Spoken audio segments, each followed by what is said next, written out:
No muevan la camioneta. Máximo 3. Se viene hacia acá, güey. ¡Ay, güey!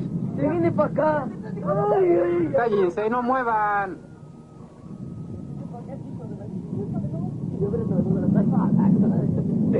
No muevan.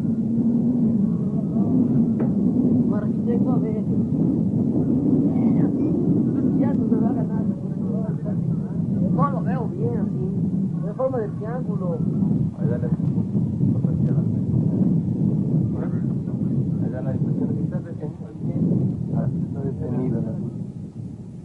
A ver, podemos ver.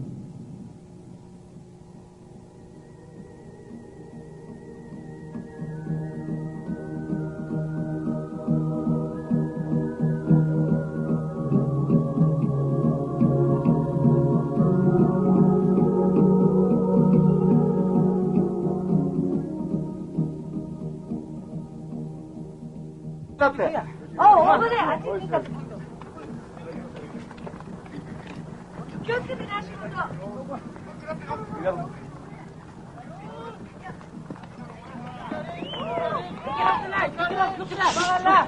Mira, mira, mira, mira, mira. Aquí, ya. Coche. Así. Ah. Look it. Take it off the left. Rápido, creo. You see?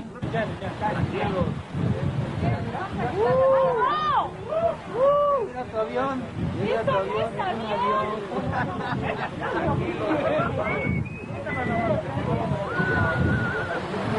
Ese no es un avión, señores. Un avión no da la vuelta. Un avión no da la vuelta. Bueno, pues ya. Pero mira, se está regresando. Ahí se va a apagar. ¡No! ¡Ay, qué maravilla! ¡Se apagó! Lo tengo todavía. Todavía lo tengo. Se está regresando. Grábalo bien, súmete todo. Ciérrate todo a él. Ya lo perdí.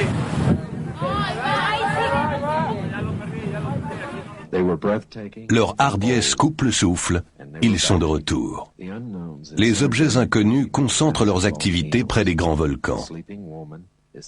L'Istatchatil, la femme endormie, le mont Popocatépetl, la sentinelle endormie, qui sont sur le point de se réveiller. Ils sont restés immobiles au-dessus de Puebla, provoquant l'état d'alerte ovni dans la 4e ville du Mexique.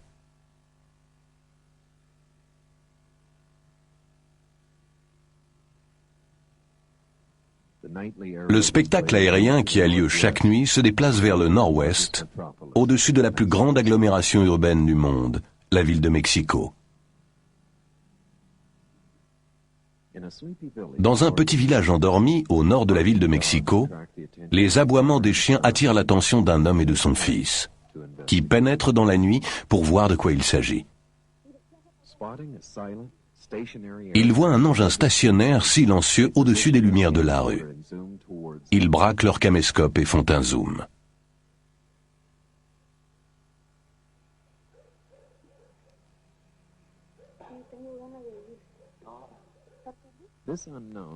Cet engin inconnu était différent de ceux qu'on avait vus jusque-là. Un seul anneau de lumière autour d'une coque invisible.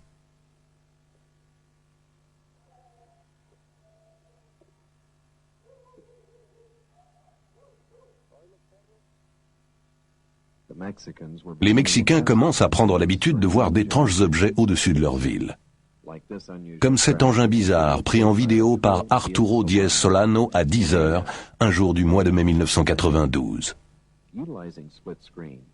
Les deux images ont été projetées côte à côte sur un écran double pour pouvoir les comparer.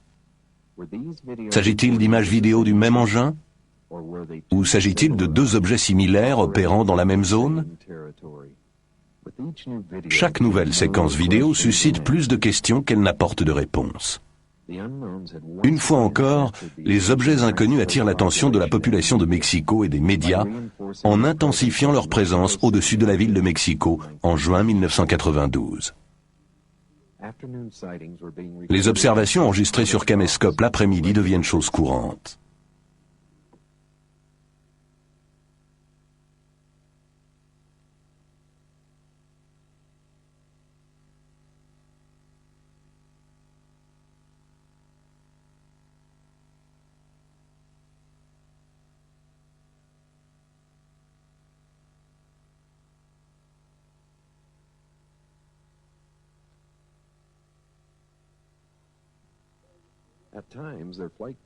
À certains moments, leurs caractéristiques de vol défient toute logique ainsi que les lois de la physique moderne.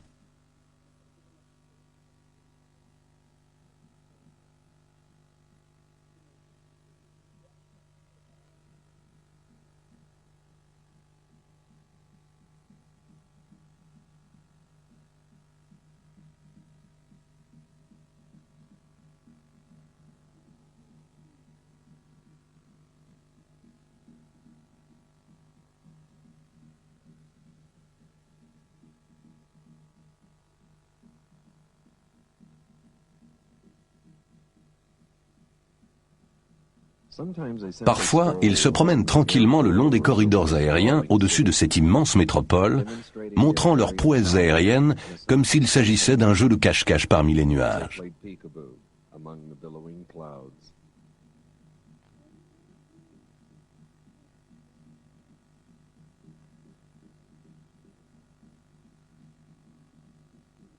Une fois de plus, en temps réel.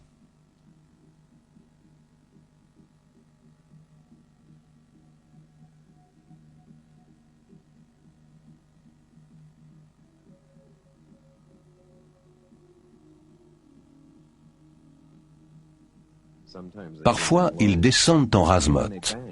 On peut apercevoir le reflet du soleil de l'après-midi. C'est pourquoi les anciens Romains les appelaient les boucliers volants.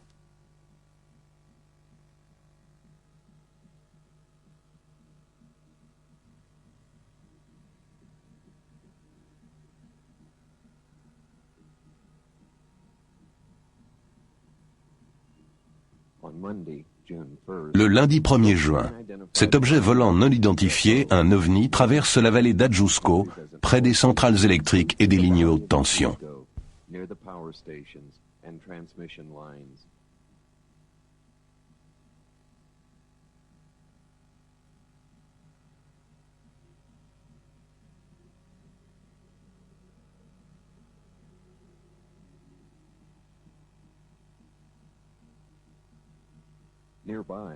Non loin de là, un autre ovni passe en rase-motte au-dessus des toits du Barrio, faisant de ce jour une date historique en matière d'ovnis, avec 2 bandes vidéo et 5 photographies 35 mm prises par 4 personnes dans 4 endroits différents de ce vaste pays.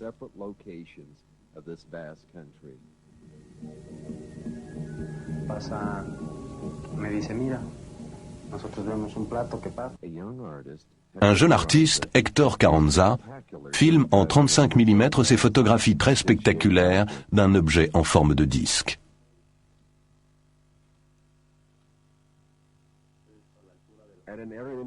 Dans une région connue sous le nom de Las Layas, près de la ville de Santiago, Tehuantepec, on est venu assister à une course automobile sur le circuit local. Dans le fond, des forêts. De nombreuses personnes ont vu et raconté avoir vu un disque argenté se dirigeant vers les arbres. C'était un dimanche, le 22 mars 1992, et il y avait de nombreux témoins.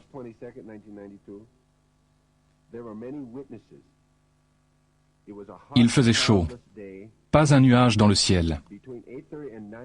Entre 20h30 et 21h, les témoins racontent avoir vu 3 lumières de couleur qui allaient et venaient dans un mouvement horizontal et qui, en outre, montaient verticalement dans le ciel d'une manière qui aurait été impossible pour un avion ou un hélicoptère.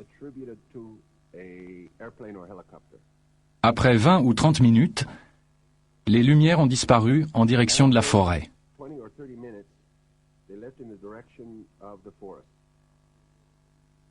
C'est ainsi que les ont décrites ceux qui regardaient à la jumelle, ce qui n'était pas mon cas.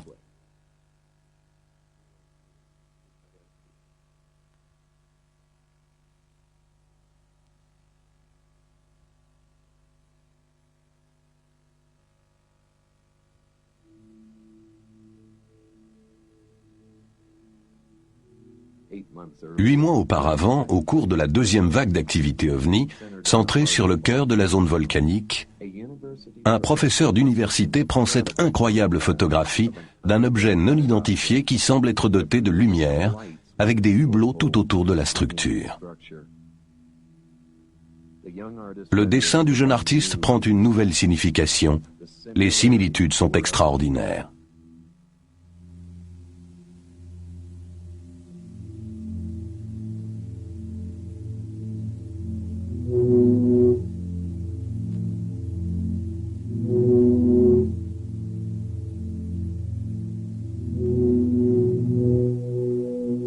La deuxième photographie, celle de gauche, a été prise au même moment, dans la même région du Mexique.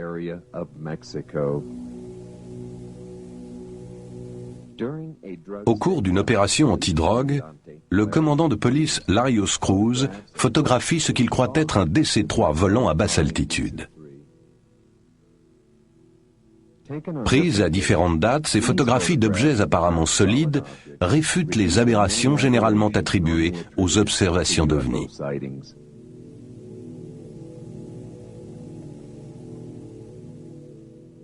Quelque chose qui dépasse la compréhension de l'homme opère de façon ouverte dans l'espace aérien mexicain.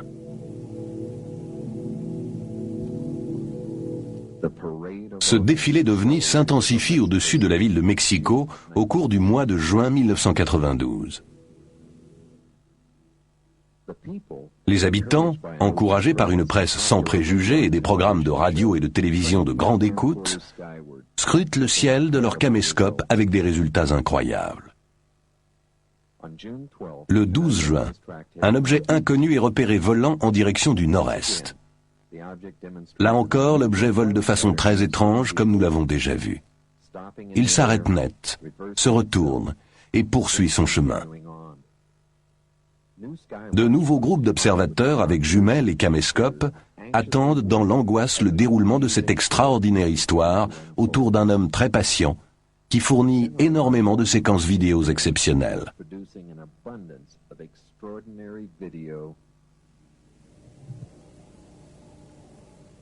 Il passe ses pauses de l'après-midi sur le toit d'un immeuble de bureau, d'où il scrute le ciel pollué de la ville à la recherche souvent couronnée de succès des caractéristiques de vol très particulières des objets non identifiés.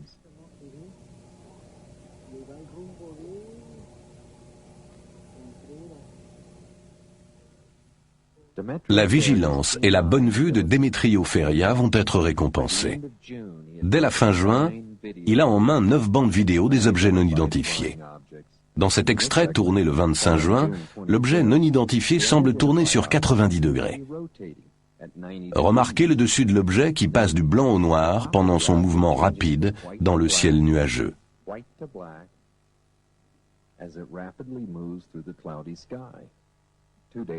2 jours plus tard, le 27 juin, l'OVNI se montre de nouveau au-dessus de la ville de Mexico. Puis le lendemain,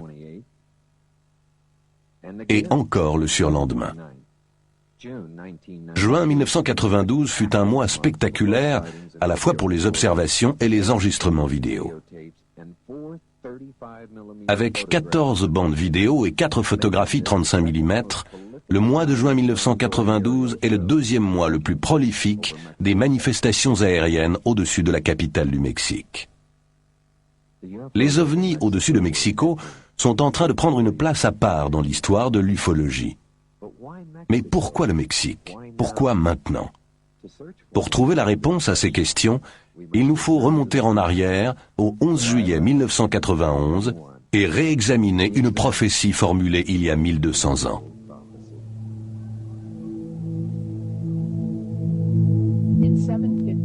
En l'an 755 de notre ère, les prêtres mayas nous léguèrent un message prophétique trouvé dans le Codex de Dresde, l'un des textes qui nous restent de la grande époque maya. La prophétie annonce qu'un nouveau soleil, un soleil tigre, naîtra le 11 juillet 1991. Ce soleil, qui pour les astronomes modernes est une éclipse de soleil, annoncera 2 événements qui changeront la vie de l'humanité. Des modifications de la Terre et une conscience cosmique résultant de rencontres avec les maîtres des étoiles.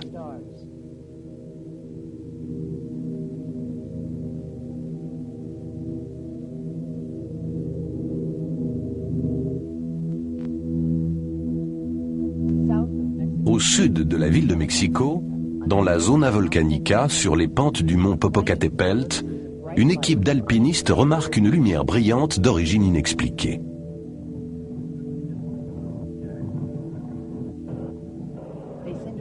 Ils envoient un message radio à leur camp de base. C'est la première observation de cette journée historique.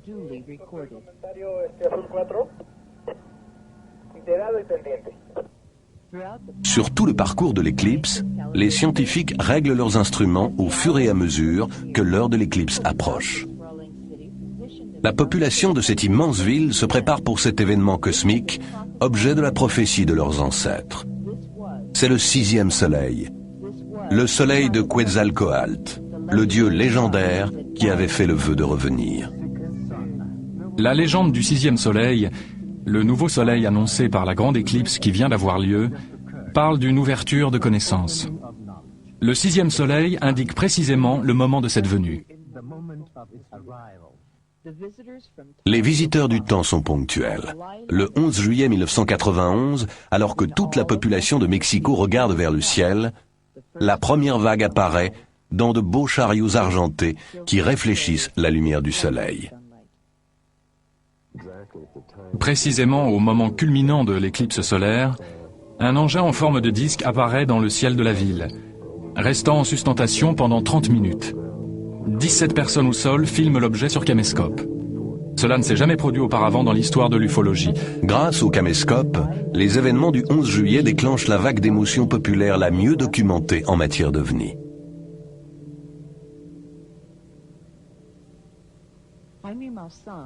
Jaime Maussan, l'un des journalistes les plus respectés de la télévision mexicaine, anime la version mexicaine de l'émission 60 minutes. Jaime fut si intrigué par les événements et par les images vidéo qu'il fit appel pour étudier ces engins mystérieux aux moyens électroniques de pointe de la station de télévision pour procéder à un agrandissement numérique. Il s'agit d'un objet solide, apparemment métallique, qui semble suspendu en l'air, et il n'y a rien d'autre. On a vérifié la présence de ballons dans la région. Il n'y avait ni ballon ni hélicoptère au-dessus de la ville, ou quoi que ce soit d'autre. Nous pensons qu'il s'agit d'un phénomène majeur, puisqu'il est intervenu au cours d'une éclipse totale du Soleil, la plus importante du siècle.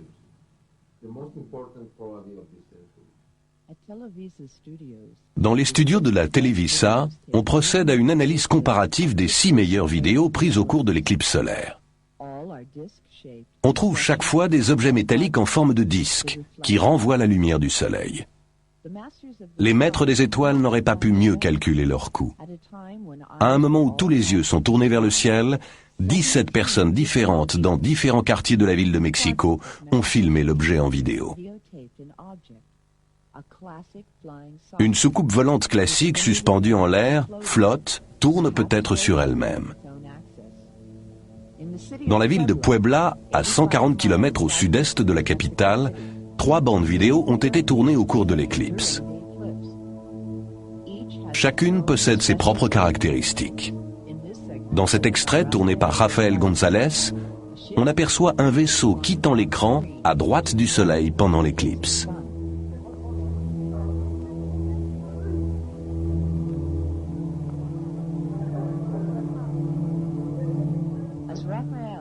Tandis que Raphaël tourne sa caméra vers la gauche, son attention est attirée par un objet brillant et 2 autres objets dans le fond.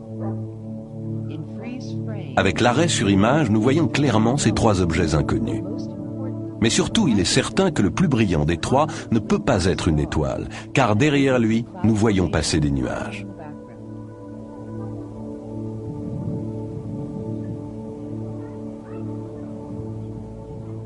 Pendant les applaudissements de la foule, le docteur Quatley tourne le 2e extrait de sa bande vidéo dans le ciel de Puebla. Encore une fois, les objets brillants semblent se situer devant le fond nuageux. Entre-temps, au centre de la ville, la famille Breton a la surprise de voir plus qu'elle n'attendait, comme le montre cette séquence vidéo. Ce disque argenté fut enregistré à 13h22, à 140 km environ du lieu où M. Harrigan a pris au même moment des images semblables.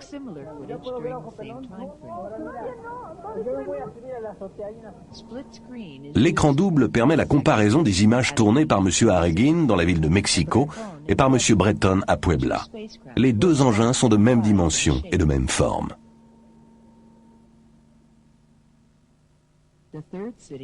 Oaxaca, à 500 km environ au sud-est de Mexico, fut la troisième ville où l'on a enregistré sur vidéo des ovnis pendant l'éclipse solaire. Le docteur Irv Trujillo tourne cette séquence 1 minute avant l'éclipse totale. Les défauts de la vidéo proviennent de la bande originale. Il est 13h30 et le soleil est en pleine éclipse. 6 minutes après l'éclipse totale, l'objet inconnu est encore clairement visible en plein jour.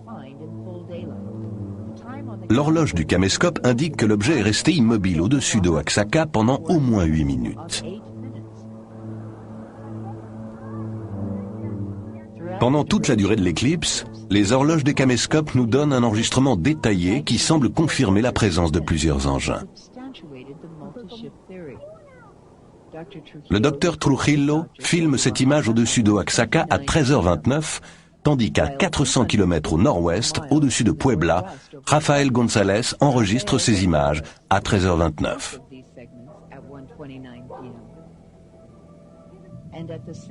Au même moment, David Amililla prend ces images au-dessus de la ville de Mexico. Les horloges des caméscopes enregistrent également l'observation la plus longue. Eric Aguilar, 16 ans, enregistre une observation de 21 minutes depuis le toit de la maison familiale à Mexico. Au début, l'horloge indique 13h04.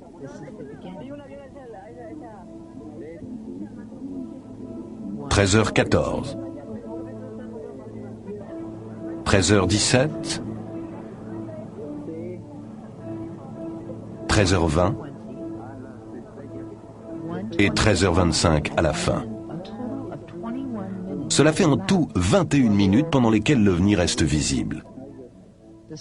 L'éclipse solaire ne dure que 6 minutes 54 secondes, ce qui signifie que l'objet est visible en plein soleil pendant 14 minutes, ce qui élimine la planète Vénus, explication avancée par certains.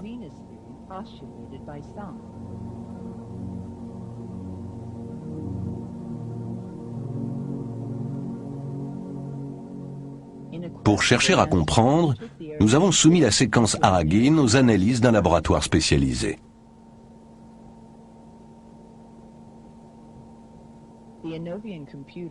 L'ordinateur Inovian est un appareil très puissant conçu pour examiner les bandes vidéo à l'état brut.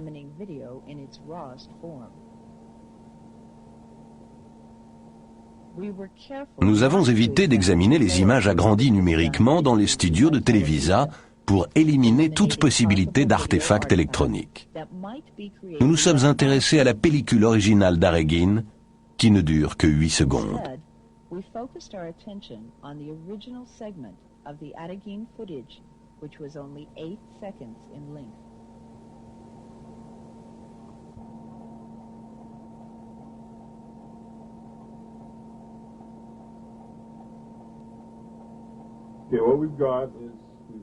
Bon alors, qu'est-ce que nous avons ici? Nous avons chargé la séquence Aragin dans l'Inovian PTS-3. Là-haut se trouvent 6 images prises sur la bande. Elles apparaissent ici en bas, agrandies 5 fois. Des images de 1 à 6 se trouvent ici en bas. Et comme nous sommes très loin de la caméra, prenons un de ceux-ci et faisons un zoom. Nous pouvons agrandir jusqu'à 8 fois. Nous faisons un zoom sur ce qui nous intéresse, et avec un clic, nous voyons l'agrandissement 8 fois.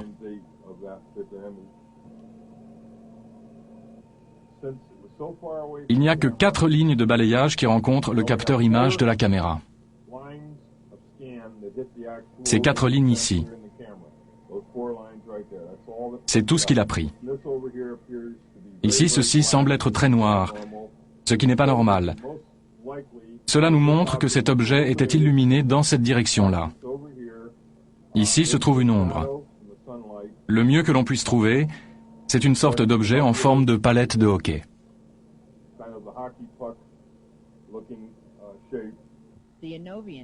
Ainsi, l'examen de ces images sur Inovian élimine la thèse de Vénus. L'objet enregistré sur la bande est allongé, ressemblant un peu à une palette de hockey. Il n'est pas sphérique. Vénus ne donnerait pas une image pixel analogue étant de forme sphérique.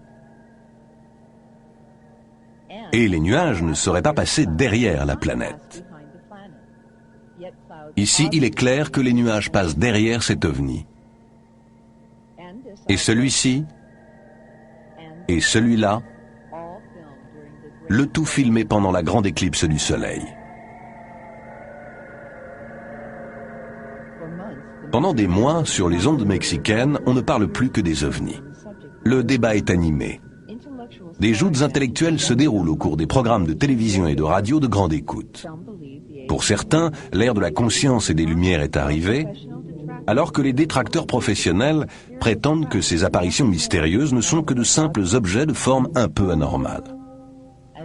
Tandis que se déroule le débat sur l'existence des extraterrestres, un nouveau témoin se présente. Un prêtre catholique, le père Manuel Ferrer, qui prend ces images vidéo au cours de l'éclipse du Soleil. Je pense qu'il y a de nombreuses possibilités. Je suis sorti pour photographier cet arbre contre la lumière. Et puis je vois cette lumière apparaître au-dessus de la montagne, là-bas. Ce n'est pas une lumière ordinaire. Elle est très bleue et très intense. Je n'ai jamais eu peur de ce genre de choses, bien au contraire. Ce que j'ai pu observer était merveilleux.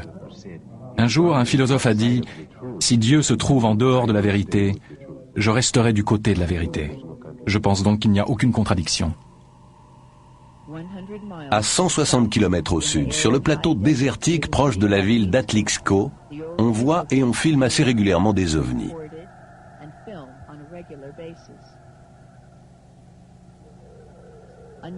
Des images étranges ont été prises dans la région du mont Popocatépetl, ce volcan majestueux que l'on appelle la sentinelle endormie.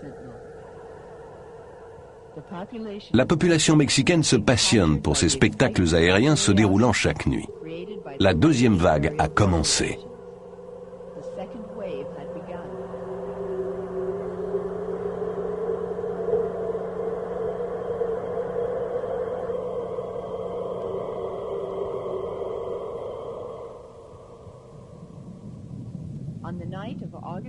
La nuit du 1er août 1991, un dentiste d'Atlixco peut suivre un objet illuminé se déplacer silencieusement au-dessus de la ville. Après agrandissement, la séquence montre ce qui semble être une formation d'ovnis.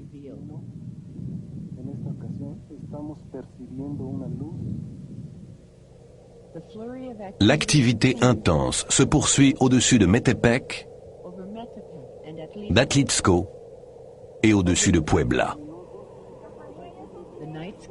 Le ciel nocturne de Puebla est devenu un point de ralliement pour les ovnis. Dans cette séquence spectaculaire, on voit deux objets en train de se rapprocher. Au même moment, deux autres objets arrivent. Il y a maintenant 4 objets inconnus qui semblent se regrouper.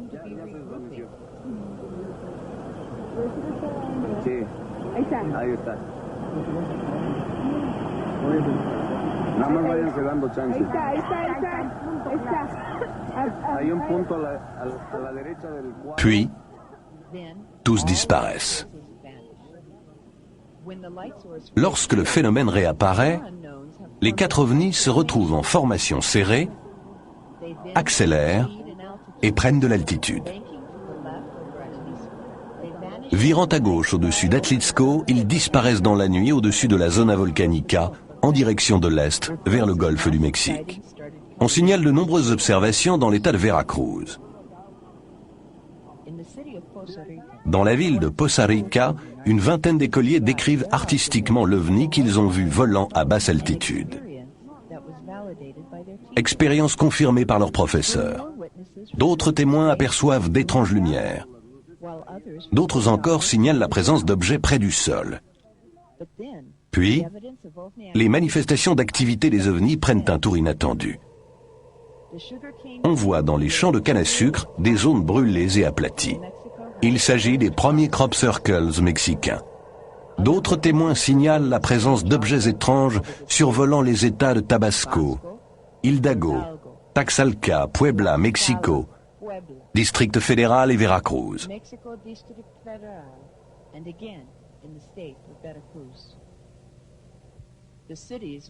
Les villes les plus concernées par cette activité sont Atlixco, Metepec, Puebla, Mexico, Pachuca, Poza Rica, Veracruz, Acayucan, Cárdenas, Tepoztlán.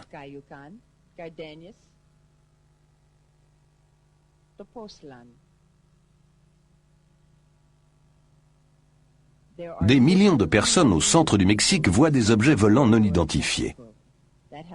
Il s'agit aussi de la région où se trouve le plus grand nombre de volcans et de zones sismiques actives dans le pays.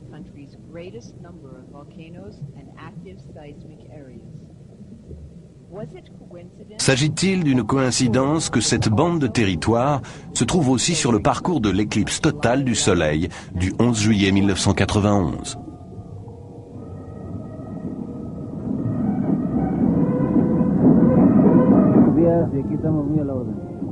Le 16 septembre de chaque année, l'anniversaire de l'indépendance du Mexique est une fête nationale avec défilés militaires et démonstrations en vol d'hélicoptères et d'avions à réaction des forces aériennes. Alors qu'il filme tout cela au caméscope, Vicente Sanchez enregistre également la présence d'un objet non identifié de forme circulaire pénétrant dans la zone depuis la droite.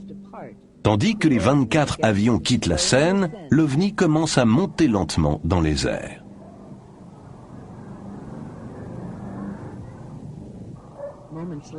Quelques instants plus tard, 5 avions militaires quittent leur formation et prennent l'intrus en chasse, lequel accélère en laissant loin derrière lui les pilotes abasourdis.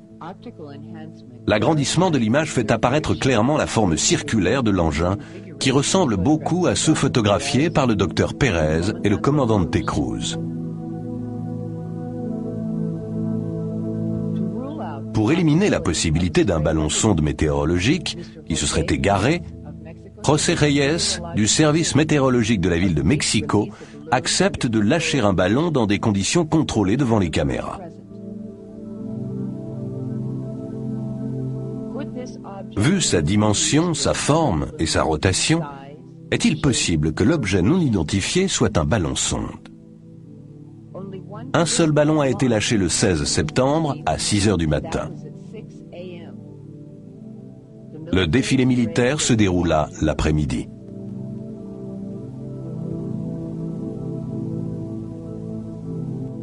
En septembre et en octobre, l'espace aérien du Mexique est de plus en plus encombré d'objets volants non identifiés, qui semblent étrangement attirés les uns vers les autres. En l'espace d'une semaine, montrant ce qu'ils savent faire, ils font des passages en rase-motte entre les tours de la plus grande ville du monde, de jour comme de nuit. Le 19 septembre, la station de télévision de Puebla, Super Channel 3, est submergée d'appels téléphoniques signalant la présence d'un objet au-dessus de la ville. La lumière clignotante très vive attire l'attention de milliers d'habitants de la ville, créant des embouteillages énormes autour de la station de télévision, qui décide d'interrompre toutes les émissions pour commenter l'événement en direct. Yo lo vi bajar aquí en escalera, no venía decepcionado con las cámaras porque no había logrado tener un ovni, un objeto, repetimos, no sé qué cosa sea, pero es un objeto volador no identificado y ese es el tema de nuestro programa. Es un objeto luminoso no identificado.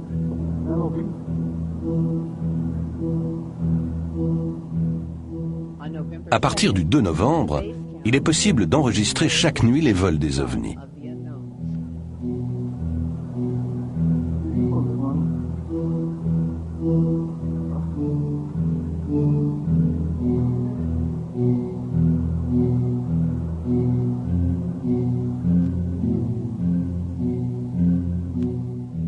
Il n'y a aucune rémission. Le 9 novembre, un objet non identifié est filmé en vidéo par un jeune étudiant, Ángel Cruz. Ce nouvel engin semble tourner sur son axe dans le sens contraire de celui des aiguilles d'une montre, tout en traversant tranquillement le ciel de la ville de Mexico avant de disparaître derrière un bâtiment d'habitation. L'objet ressemble à celui qui fut filmé au-dessus de Tepoztlán par Carlos Diaz. Sur écran double et agrandissement, nous pouvons comparer les objets qui semblent identiques.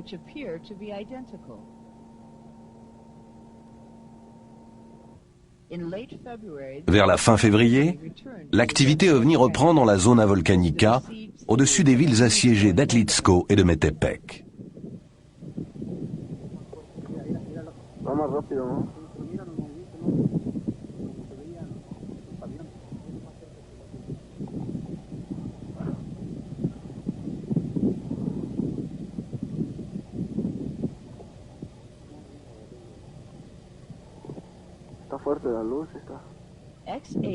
La station de radio XHVP assure la centralisation des observations d'OVNI qui deviennent de plus en plus nombreuses.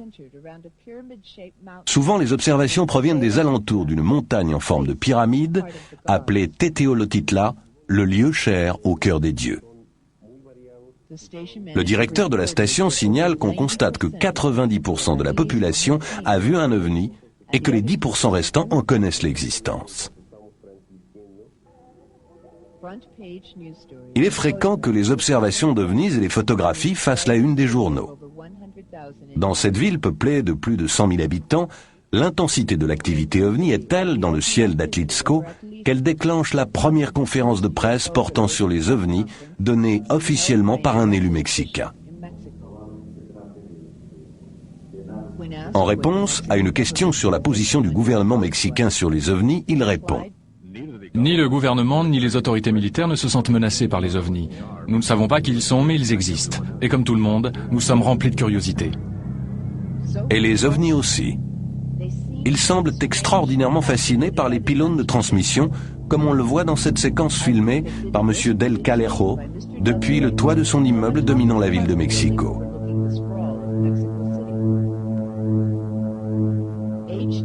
David Froning, expert en matière aérospatiale, commente l'attirance que semblent éprouver les visiteurs pour les pylônes de transmission. Nous, terriens, au cours de nos explorations planétaires, nous nous intéressons à tout ce qui concerne l'énergie émise. Nous pouvons donc imaginer que d'autres explorateurs s'intéressent aux ondes hertziennes, même très simples, émises par nos émetteurs radio. C'est d'ailleurs un avantage de pouvoir se rapprocher parce que le signal devient beaucoup plus fort. Et il est alors possible de mesurer avec beaucoup plus de précision des paramètres tels que la modulation d'amplitude et de fréquence ou le schéma des faisceaux lorsqu'on se trouve à l'intérieur du champ de l'antenne. On peut donc imaginer que quelqu'un, quelque part, complète sa banque de données en matière de signature électromagnétique des émetteurs situés sur la planète Terre. Adding to their database of electromagnetic signatures from various emitters on planet Earth. Tandis qu'il suit les mouvements de l'objet autour du pylône de la station de radio, M. Del Calejo est encore en train d'enregistrer quand un avion de ligne apparaît. Soudain, comme prévenu par la présence de l'avion, l'OVNI s'écarte.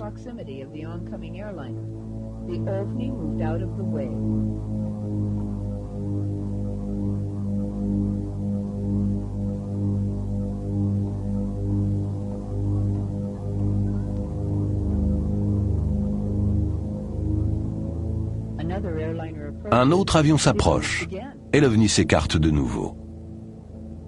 Cette possibilité de la présence à bord d'une intelligence capable de guider l'OVNI s'observe sur de nombreuses séquences vidéo.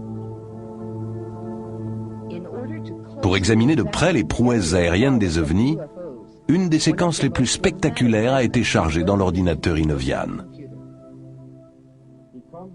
Il traverse l'écran, s'arrête subitement, recule, passe rapidement à travers les nuages, recule de nouveau. Ce genre de mouvement ne correspond absolument pas à celui d'un avion ni d'un hélicoptère.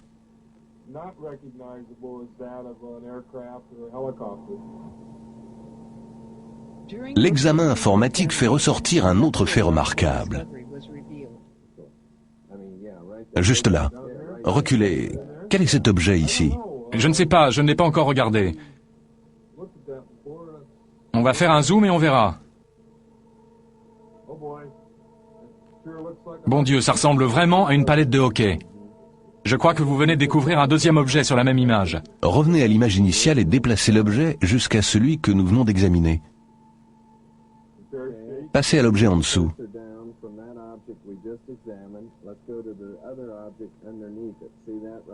Vous voyez cet objet-là? Essayez d'agrandir l'image. Il y a quelque chose là. Il y a donc un troisième objet. Ouais, c'est ça. C'est exactement ça. Non seulement cet engin possède des moyens de se déplacer inconnus de la science moderne, mais sur cette séquence, il y a plusieurs objets.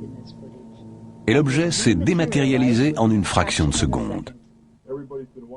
Tout le monde l'a suivi en train de jouer à cache-cache dans les nuages. Et personne n'a remarqué ce qu'il y a ici en bas, alors qu'il s'agit certainement d'un autre objet. Là où se trouve le curseur. Vous voyez comme il brille? Dans ce plan-là. Passons encore un plan, encore un, encore un. La luminosité change et l'objet disparaît au cours d'un seul plan. En 1/60e de seconde, il change d'intensité. Regardez, maintenant il s'éteint.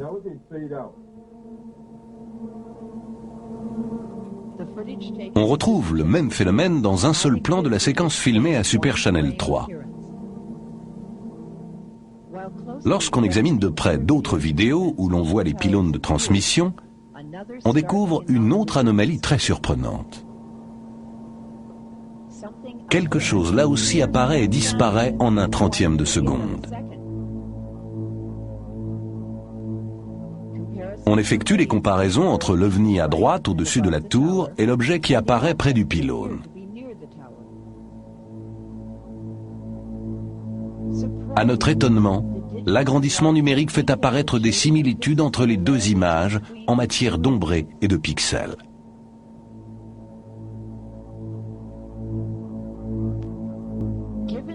Au vu de cette incroyable faculté de pouvoir se matérialiser et disparaître en un instant, et au vu de leurs mouvements aériens extraordinaires, on peut se demander si les ovnis s'aperçoivent de l'attention dont ils sont l'objet et s'ils y réagissent. C'est certainement l'avis de ces trois adolescents. L'expérience qu'ils partagent par cette belle nuit de décembre semble confirmer cette possibilité. Carlos Diaz est le premier à remarquer un point lumineux qui semble non seulement les suivre, mais qui éclaire leur voiture d'un intense faisceau lumineux. Arrivés au domicile d'un parent, les trois adolescents se précipitent sur le toit pour installer une caméra sur trépied, tout en racontant l'incident à leur famille et aux amis. À la stupéfaction de tous ceux qui se trouvent sur le toit, l'objet semble réagir à des ordres, verbalisés et parfois uniquement pensés, comme on le voit sur ce film vidéo. Ainsi, lorsqu'Arturo demande à l'objet de tourner autour de 2 étoiles signalées ici par les flèches rouges, l'objet s'exécute, et pas seulement une seule fois, mais à de nombreuses reprises. La réaction du public face à toute cette activité est résumée par quelqu'un qui a vu et filmé les ovnis, le docteur Rosas. Il est certain que les gens n'ont pas peur. L'aspect des ovnis ne les inquiète pas. Au fond, l'idée d'une vie extraterrestre et de la réalité des ovnis, c'est quelque chose qui leur donne de l'espoir. Quelqu'un d'autre estime que les ovnis ne nous veulent pas de mal. Le père Ferrer qui a pris ces images depuis le toit de sa petite église.